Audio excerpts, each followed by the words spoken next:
जय श्री कृष्णा, राधे राधे। आप सबका मेरे चैनल पर हार्दिक स्वागत है। आज मैं आपको माघ मास महात्म्य का 10वें अध्याय की कथा सुनाऊंगी। माघ मास के महीने में किए गए पूजा पाठ से शुभ फलों की प्राप्ति होती है। मान्यता के अनुसार माघ में किए धार्मिक कार्य से देवी देवता प्रसन्न होते हैं और हमने माघ मास के 9वें अध्याय में दत्तात्रेय जी द्वारा वर्णित कुंडल और विकुंडल नाम के भाइयों की सुंदर कथा का श्रवण किया, जिसमें विकुंडल अपने भाई को नरक से मुक्त करवाता है।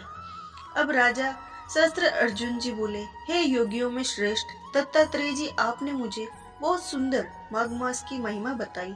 मुझे सुनकर बहुत ही आश्चर्य हुआ कि किस प्रकार एक वैश्य माघ स्नान के पुण्य से जीवन भर किए पापों से मुक्त होकर अपने भाई को भी अपने साथ स्वर्ग ले गया। अब आप कृपया माघ स्नान के नियम बताइए। तब दत्तात्रेय जी कहने लगे, जन स्वभाव से ही उज्जवल, निर्मल, शुद्ध मन और पापों को धोने वाला, जलचर प्राणियों का पोषण करने वाला, ऐसा वेदों में कहा है। सूर्य के मकर राशि में आने पर माघ मास में यदि गौ के पैर डूबने योग्य जल से भी स्नान किया जाए तो मनुष्य स्वर्ग को प्राप्त होता है।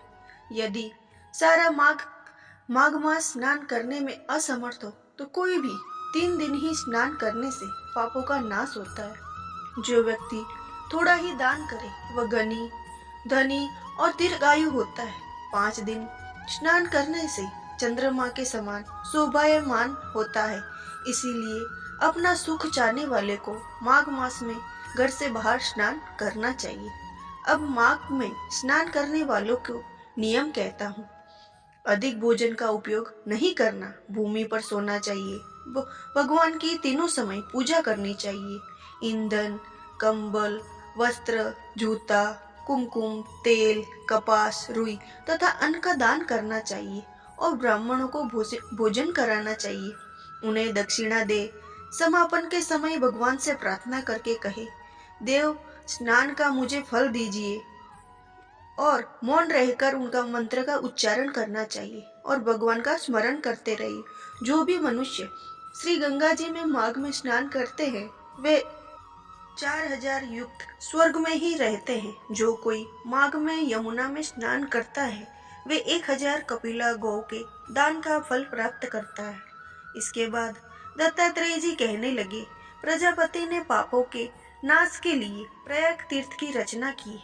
सफेद पानी गंगा जी और काला पानी यमुना जी के जल की धारा में स्नान का महत्व भली प्रकार समाज संगम में स्नान करता है वे गर्भ योनि में नहीं आता। भगवान विष्णु की दुर्गम माया से माघ में जो प्रयाग तीर्थ में स्नान करते हैं उनके सारे पाप नष्ट हो जाते हैं।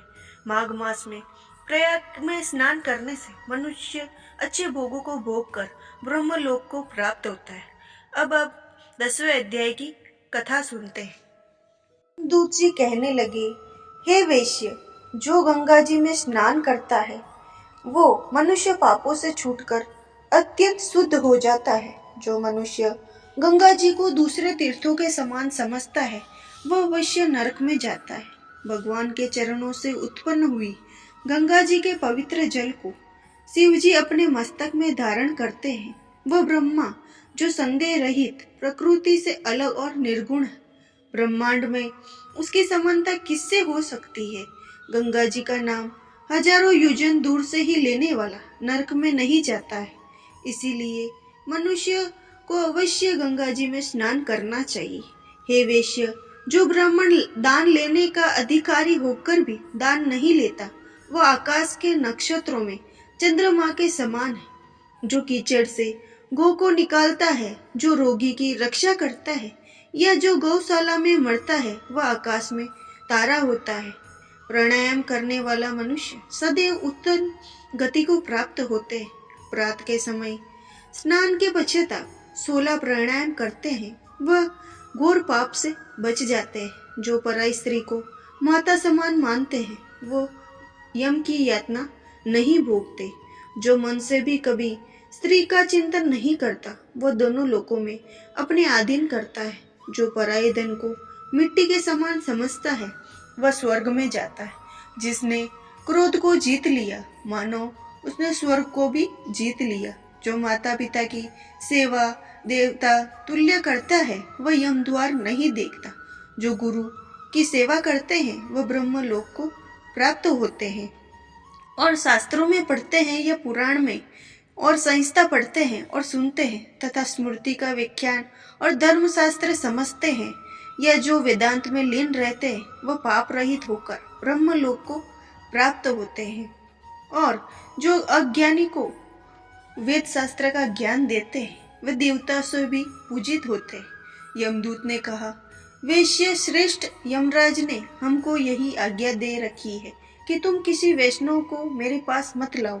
हे वैश्य, पापी लोगों को इस संसार रूपी नरक को पार करने के लिए भगवान की भक्ति के सिवाय दूसरा कोई उपाय नहीं। भगवान की भक्ति न करने वाले मनुष्य को चांडाल के समान समझना चाहिए।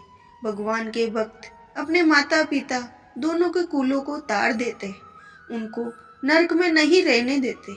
और जो मनुष्य वैष्णव का भोजन करते हैं वे भी भगवान की कृपा से श्रेष्ठ गति को प्राप्त होते हैं। बुद्धिमान को सदैव वैष्णव का अन्न खाना चाहिए। इसमें वृद्धि पवित्र होकर मनुष्य पाप नहीं करता। गोविंदाय नमः इस मंत्र का जाप करते हुए जो मनुष्य मृत्यु को प्राप्त होते हैं वो परम धाम को प्राप्त होते हैं, इसमें कोई संदेह नहीं है।